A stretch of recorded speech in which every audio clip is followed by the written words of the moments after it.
उपमुख्यमंत्री अजित पवार यांना शोकाकुल वातावरणात शासकीय इतमामात अंत्यसंस्कार. केंद्रीय गृहमंत्री अमित शहा, मुख्यमंत्री देवेंद्र फडणवीस यांच्यासह मान्यवरांची उपस्थिती. उपमुख्यमंत्री अजित पवार यांना आज शोकाकुल वातावरणात शासकीय इतमामात अखेरचा निरोप देण्यात आला.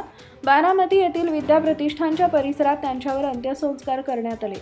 यावेळी केंद्रीय गृहमंत्री अमित शहा, मुख्यमंत्री देवेंद्र फडणवीस, केंद्रीय रस्ते वाहतूक व महामार्ग मंत्री नितीन गडकरी, गोव्याचे मुख्यमंत्री प्रमोद सावंत, महाराष्ट्राचे उपमुख्यमंत्री एकनाथ शिंदे यांनी पुष्पचक्र अर्पण करून अजित पवार यांना श्रद्धांजली वाहिली.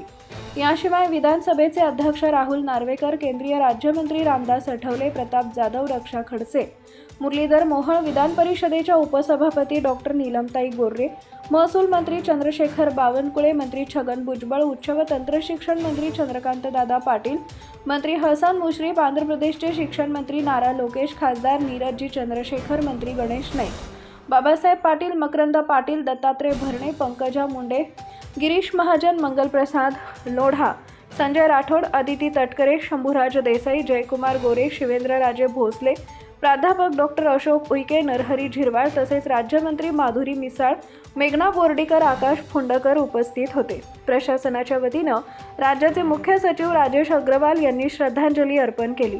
यावेळी राज्यभरातील खासदार, आमदार, विविध विभागांचे वरिष्ठ अधिकारी, राजकीय, सामाजिक व प्रशासकीय क्षेत्रातील मान्यवरांसह सर्वसामान्य नागरिकांनीही मोठ्या संख्येनं उपस्थित राहून आपल्या लाडक्या नेत्याला अखेरचा निरोप दिला. अंत्यसंस्कारापूर्वी अजित पवार यांच्या पार्थिवाचं अंत्यदर्शन घेण्यासाठी विद्या प्रतिष्ठान परिसरात पहाटेपासूनच जनसागर उसळला होता.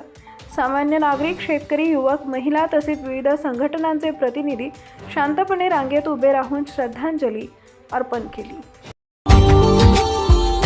Subscribe now and press the bell icon. Never miss an update.